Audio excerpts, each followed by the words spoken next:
This is Bob Oliphant from the Westford Historical Society and Museum, bringing you episode 37 of season 3 of the Westford Wardsman podcast. The Westford Wardsman newspaper was part of Turner's Public Spirit, a weekly newspaper in Ayer a century ago. In this episode, we'll be reading the Wardsman for the week ending Saturday, September 10th, 1910, and I'll elaborate on what was happening in Westford that week. The week starts with the Westford Center section, spelled C-E-N-T-R-E in this particular issue. Miss Lila Fisher closes her camp, the Birches, where she has spent the summer and returns this week to her teaching in Boston. Lila was the nickname of Eliza Capon Fisher, one of the daughters of Alvin Fisher and Amanda Tower. They had 12 children. 3 died young, but the others had notable careers, mostly as teachers and lawyers, and mostly in the Westford and Lowell area. Miss Clyde Carpenter has been visiting her grandmother, Mrs. Abby Tower Hamlin. Mrs. Harry N. Jakes, J-A-Q-U-E-S, and daughter Dorothy, who have been spending the summer with Mr. and Mrs. William Sutherland, returned this week to their home in Malden. Leon F. Hildreth enters the Lowell High School at the beginning of the fall term next Monday. Mrs. William Seifer, née Jenny MacDonald, is ill at her home, and our village nurse, Miss Mary Morn, is in attendance. Mr. and Mrs. Lewis Marden and son Everett and Mr. and Mrs. John Copeland of Woburn were Labor Day guests at Mr. and Mrs. Alonzo H. Sutherland's. Henry Benoit is seriously sick with typhoid fever. A trained nurse is in attendance. 14 were represented from this town at the CE convention at Littleton on Labor Day. That's CE is the Christian Endeavor. It's one of the organizations within one of the churches in Westford Center. They report a profitable session and a good time. The Unitarian Church has been undergoing extensive repairs and improvements. Will reopen for services on Sunday, September 18th. That's what we know as the First Parish Church. The Parkerville School will open next Monday. This postponement was due to the prevalence of the whooping cough in the neighborhood. The town safe in the town hall has been fitted this week with steel shelves in place of the wooden ones that have been in use so long. Among our young people going to teach in other towns are Miss Edna Ferguson to Beverly, Miss Jenny Ferguson to Presque Isle, Maine, Miss Edith Bicknell to Boylston, Miss Edith A. Wright to Ayer, Miss Stella Hartford to Carlisle, Archie Hartford to Norfolk, Miss Ruth Tuttle to Winthrop, and Mrs. Jenny Chandler and Lila Fisher to Boston. Next, we have an obituary. Gilmer Stone died at his home in this village late Wednesday evening. His death was not wholly unexpected, for he had been a sufferer for several years with heart trouble, and death came as a release from a prison house of pain. Mr. Stone was born in Saco, Maine, 71 years and 6 months ago. His family removed to Lowell when he was 3 years old, and later he came to Westford, where he has made his home for 53 years. His home, the later years of his life, has been in the house directly opposite the town hall. He married in early life to Miss Elvira M. Layton, eldest daughter of the late Amos Layton. A son born to them died in infancy. Besides his widow, he is survived by a sister, Mrs. Baxter B. Kimball of Norwich, Connecticut. Mr. Stone was a veteran of the Civil War, having served 3 years in Company G, 33rd Regiment. Funeral services will be held at his late home on Saturday at 2 p.m. The 33rd Maths Regiment was a regiment that a number of Westford men served in. The next section is the Grange section. Westford Grange held its regular meeting at the Town Hall Thursday evening of last week. After the transaction of routine business, a miscellaneous program was given. Recitations by Mrs. Pearlie E. Wright were much enjoyed. There was also readings by Mrs. Sutherland, duet by Mrs. Grieg and Mrs. Sutherland, piano solo by Miss Grace Robinson, and a song by Mrs. S.B. Wright. This Grange has received an invitation to Chelmsford Grange on September 22nd for their annual Neighbors' Night, and preparations are underway to present a good program. At the Middlesex North Pomona Grange meeting at Lowell Friday, Westford Grange was represented by 8 members. It was a good session, the time in the morning being occupied by an experience meeting on spraying. The next section is auto race. The pony auto race, which has been engrossing the youthful attention of the participants in the way of preparation for some time, came off as scheduled on Tuesday afternoon at 3 o'clock. The cars showed much ingenuity in construction, and the course was the same as in previous years, beginning at the top of Graniteville Hill Road. There were 7 cars in the race, driven by the following boys: Alfred Sutherland, Edward Blodgett, Harry Sears, Bertram Sutherland, Joseph Perkins, Fletcher Abbott, and Daniel Maloney. Each driver was accompanied by his mechanician. Fletcher Abbott covered the course in the shortest time and received the trophy, which was a silver loving cup, and his mechanician, we would call it mechanic, was Clifford Woods, also received a like memento. After the race, Mrs. John C. Abbott served ice cream and cake to the participants of the day's events. These pony races, as they call them, were what we would call soapbox derby races, where the cars coasted downhill.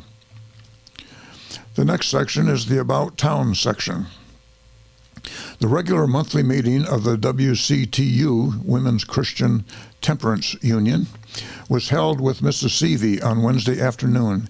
The following delegates to the county convention to be held at Marlborough September 20th were chosen: Mrs. Frank C. Hildreth, Mrs. Homer M. Seavey, Mrs. Jeanette Wright, Mrs. Emery J. Whitney, Mrs. Ada Day, and Mrs. John Warren Day. Voted a sum of money for the benefit of the Literary Bureau. After making our reports for the county and having the usual inflow and outgo of hospitality, the meeting adjourned. Mr. and Mrs. Oscar Spaulding, Charlotte Prescott, Gertrude Fletcher, Mrs. William Edwards, and Reuben Taylor leave Monday on the Grand Tour, including Niagara Falls, Toronto, St. Lawrence River, Thousand Islands, Long Sault, and Lachine Rapids, and Montreal, thence to Brookside. Colonel Edwin D. Metcalf has added liberally to his already liberal gifts in beautifying the interior of the Unitarian Church by the gift of a mahogany pulpit and colonial rail in front of the choir. In consequence of the newness and incompleteness of the situation, the church will be closed next Sunday. One of his previous gifts was the stained glass window behind the choir and the altar that was dedicated in memory of his mother. Pearl Harmon has sold the Oak Knoll Farm of 5 acres on Hildreth Street to Lowell ladies. Per the Middlesex County North Registry deed book, book 456, page 62, Luella A. Harmon, wife of Pearl Harmon, sold their 5-acre home to Julia B. Clifford of Minneapolis, Minnesota on September 13, 1910. Their Westford home was at 73 Hildreth Street at the intersection with Flag Road, giving this intersection the name Harmon's Corner. In 1911, the Harmons moved to Chelmsford.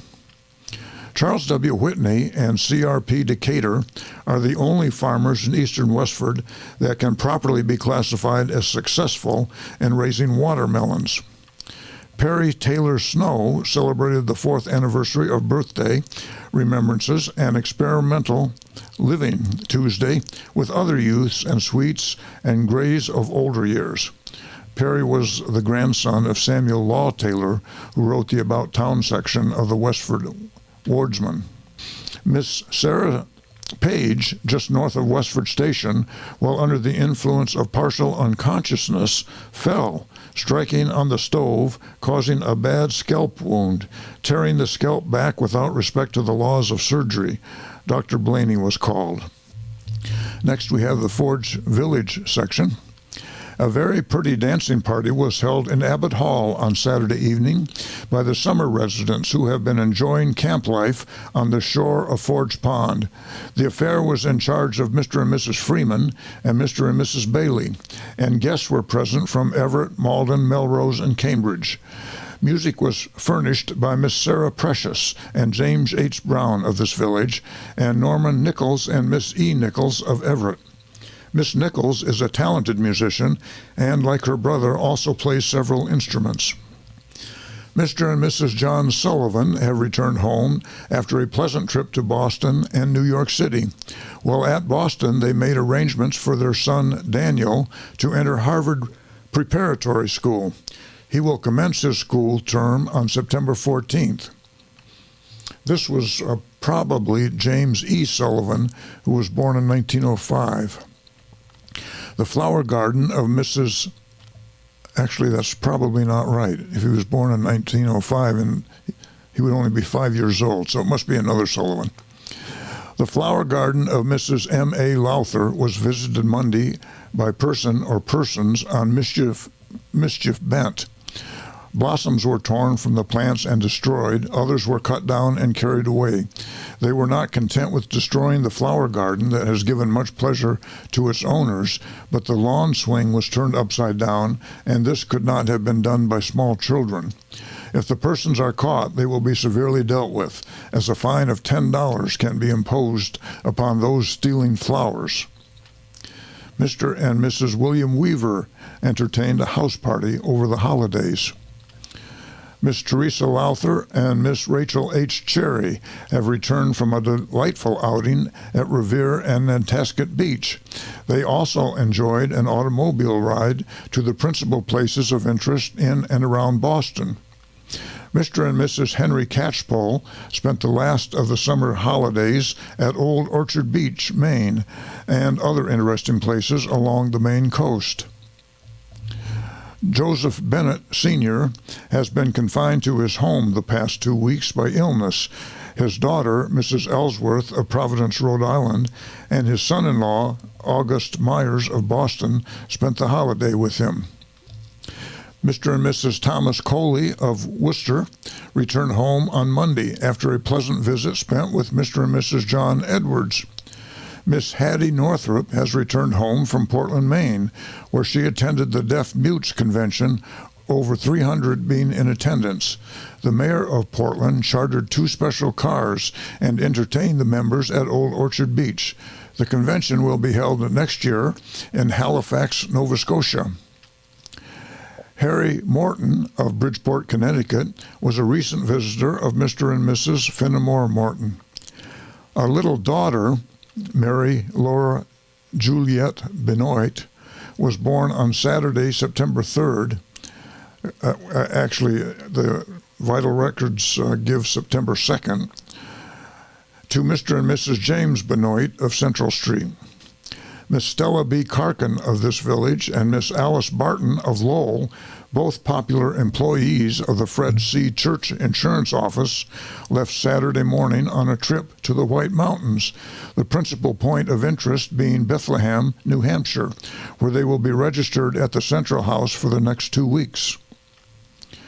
Joseph Cannell, while at work at the Daniel Gage Ice Houses on Wednesday, had the misfortune to cut his foot with an ice hook, cutting a gash quite deep and narrowly missing an artery. Dr. Blaney attended him. The washroom and dryer room of the Abbott Worsted Company of this village shut down on Wednesday and Thursday of this week to make necessary changes from steam power to electricity. Wilbert E. Parsons has sold all of his real estate and will dispose of his household and personal effects at auction on Saturday afternoon. Next is the Graniteville section. Miss Ruth M. Furbish, pianist, played with the American Orchestra of Ayer on Labor Day morning and evening. The Labor Day holiday began in 1882 as an attempt by the Central Labor Union to have a day off for the working man. It became a federal holiday by an act of Congress in 1894. Fred Parker, janitor of the Sargent School here, has given the school building an entire overhauling and thorough cleaning, and everything, including the fixing of the grounds, has been done before the opening of the schools, which commenced on Tuesday morning, September 6th. Owing to the resignation of the principal, Gerald Decatur, there has been a change in the corps of teachers. Miss Izzy Parker as principal. Miss Genevieve Jansen of Lowell has taken the room formerly taught by Miss Parker. Miss Bannister and Miss Dunn still have the same rooms as before. Miss Lillian Hughes, the eldest daughter of Mr. and Mrs. James Hughes, former residents of this village, but now located in Warwick, Rhode Island, is now visiting relatives in this village. Court Graniteville, F of A, that's Foresters of America, held a very interesting meeting in its rooms on Thursday evening. Considerable business of importance was transacted, and the following committee appointed to have charge of the anniversary dance that will be held in October: Robert J. McCarthy, Albert R. Waugh, Joseph B. Riney, Edward Spinner, G. E. Denio. It is expected that the dance will be held in Westford as formerly. Reverend Louis F. Havermale, pastor of the Methodist Episcopal Church here, that is Graniteville, who has been spending the last few weeks at his boyhood home in Canton, Illinois, has returned, and services were resumed Sunday at the usual hour. Mrs. Maud Robinson of Westford has been a recent visitor in this village for a few years. The funeral of Mildred Edna, the 7-month-old baby of Mr. and Mrs. Charles Brooks, took place on Wednesday afternoon at 3 o'clock. The services that were held at the home were conducted by Reverend L. F. Havermale of the Methodist Episcopal Church and were largely attended. Burial was in Fairview Cemetery, Westford. For a child so young, the floor tributes were unusually numerous, which testified to the high esteem in which the family is held in this village. The Ladies' Aid Society of the M.E. Church held an interesting meeting at the home of Mrs. Harry N. Fletcher's Thursday afternoon, September 8th. Mrs. W.C. Wright is now enjoying a brief vacation at Provincetown. Cameron Circle, CF of A, that's Companions of the Foresters of America, held a social dance in Healy's Hall last Saturday night. The Imperial Orchestra furnished music for dancing, and at intermission refreshments were served. Wesley O. Hawks, the genial station agent of the Boston and Maine line, has a swarm of bees that are always on the job, and so far this season he has obtained 115 pounds of honey from his hives. Although Mr. Hawks sprained his ankle recently, he remarked that in spite of the pain, he could not help but feel sweet-tempered when he thought of those bees. A pretty party composed of William Sargent, Oscar A. Nelson, Thomas Denio, Andrew Johnson, and Fred Reed visited the farm of Charles and Fred Blodgett a few days ago, the trip being made in Mr. Sargent's automobile. The time was pleasantly spent in an interesting ball game, followed by croquet and other games, after which Mrs. Blodgett, mother of the boys, furnished refreshments. The whole affair was very enjoyable, and all returned at a reasonable hour after having a very good time. Work has resumed here on Tuesday morning in both mill and shop after Labor Day. The mill was stopped a week before for necessary repairs. Mr. and Mrs. Frank Riney and Miss Ada and Miss Alice C. Sheehan were recent guests during the holiday. Mrs. Alec McDonald of Westford is visiting at the home of her father, T.A. Riney, and at the present time is suffering from malaria. Mrs. Wesley O. Hawks and her daughter, Mrs. Alfred Hartford of Westford, left here last week to attend the funeral of Mr. Hawks' nephew, who died in Amherst. The North Chelmsford Baseball Club visited here on Labor Day morning, and in their postponed game with the Granitevilles met defeat at the hands of the locals by the score of 7-3. In spite of the threatening weather, there was a goodly number present, and the game proved to be interesting from start to finish. For the home team, the hitting of Hughes and Gilson and the battery work of McCarthy and Ledwith were features. Curtin, formerly of the Richmonds, who pitched for North Chelmsford, did good work in the box and led his team in batting. In the fourth inning, the opposing team pulled off a pretty fielding stunt that drew applause from the rooters on both sides. Healy, the first man up for Graniteville, drew a pass. On a Texas leaguer by Hanson, he was advanced to second. 2 men on bases. With Ledwith at the bat, the hit and run signal was given. Ledwith met the ball and sent it on a line over Curtin's head. Curtin knocked it down, juggled it, and shot it to Donnelly, doubling up Hanson. Donnelly then threw it to Thatcher at second, putting out Healy, thereby completing as pretty a triple play as has been seen on the ground for a long time. It was certainly fast work. And that's the news in Westford. Thank you for listening, and thanks to Ryan Cousins of WestfordCAT for providing technical support. You can find transcriptions and podcasts from the Westford Wardsman at our website at museum.westford.org, or visit the Historical Society's Facebook page for more Westford news from days gone by. This is Bob Oliphant, and I hope you will join us for next week's Westford Wardsman podcast. Thank you.